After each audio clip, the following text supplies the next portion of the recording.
नीतीश सरकार करते हैं महिला की राजनीति। जी हाँ, जैसा कि आप सभी लोग जानते हैं कि नीतीश कुमार अब तक बहुत सारी योजनाएं चलाए हैं। बिहार में बहुत ऐसा कुछ है जो नीतीश कुमार स्टार्ट किए, जिस तरीके से जैसे शराबबंदी। और शराबबंदी के पीछे भी उनका ये कहना था कि जो आदमी जो है वो घर में शराब पीकर जाते हैं और महिलाओं पे अत्याचार करते हैं। और इसी तरीके से नीतीश कुमार और भी चीज बहुत कुछ लागू किए हैं पढ़ाई से रिलेटेड, कि छोटे बच्चों के लिए, छोटी लड़कियों के लिए बेटी बचाओ बेटी पढ़ाओ, इस तरीके का चीज। लेकिन इन सब मामला में जातीय गणना कहाँ से आ गया?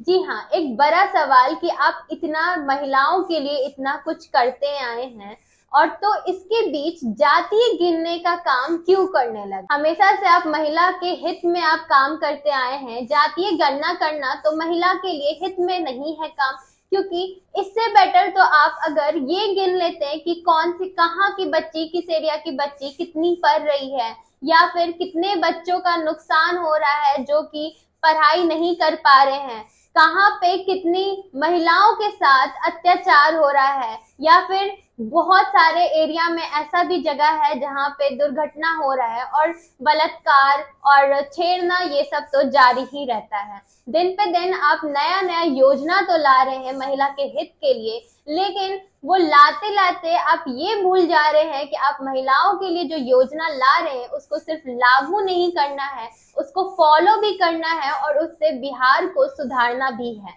लेकिन ऐसा तो दिख नहीं रहा है, क्योंकि दिन पे दिन जो क्राइम हो रहा है, दिन पे दिन जो बलात्कार हो रहा है, दिन पे दिन जो लड़कियों को छेड़ने वाला काम हो रहा है, महिलाओं के साथ हिंसा हो रहा है, ये कम होने के बजाय और ही ज्यादा बढ़ते जा रहा है। इस तरीके से पॉलिटिक्स में अभी सिर्फ और सिर्फ जातीय को लेकर इतना विवाद चल रहा है। इससे बेटर तो आपको ये काम करना चाहिए था, जब आप इतना ही महिला के लिए काम करते हैं और इतना कुछ लागू कर चुके हैं, तो आपको तो डेटा निकालना चाहिए था कि कहाँ पे कौन बच्ची कितना पढ़ रही है और कितनी बच्ची का पढ़ाई रुका हुआ है पैसों की वजह से, चाहे उनके घर वालों के वजह से।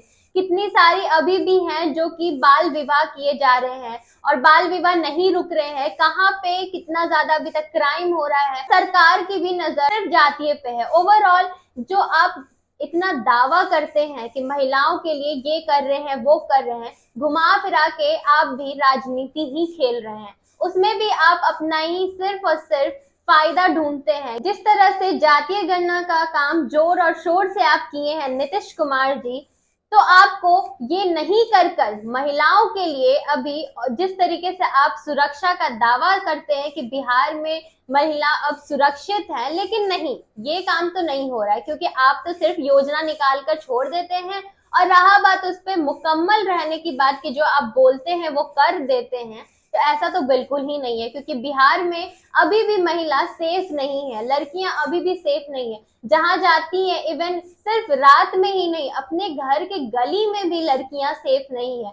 जो आप दावा देते हैं कि शराबबंदी इसलिए हुआ क्योंकि उसके पीछे भी रीजन ये है कि महिलाओं के साथ अत्याचार होता है, तो क्या अत्याचार रुक गया? नहीं, इतने कुछ करने के बाद भी अत्याचार नहीं रुका।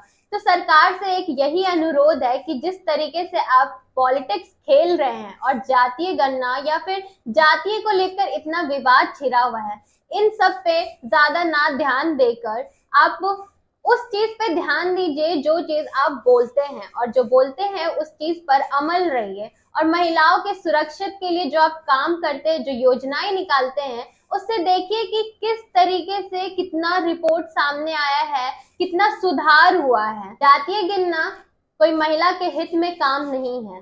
जातीय गिनना कोई फायदा नहीं देगा आपको। जातीय गिनने से महिला सुरक्षित नहीं हो जाएगी, और जातीय गिनने से यहाँ रोड पे जो सड़क छाप लोग होते हैं वो किसी को छेड़ना बंद नहीं कर देंगे। तो जाति गिनने से अच्छा है कि आप वो रिपोर्ट निकालें जो अभी तक क्राइम होते आ रहा है, और उस क्राइम को बंद करने का कोशिश करें। तो फिलहाल के लिए इतना ही। आगे के लिए बने रहिए हमारे पेज के साथ। तब तक के लिए धन्यवाद।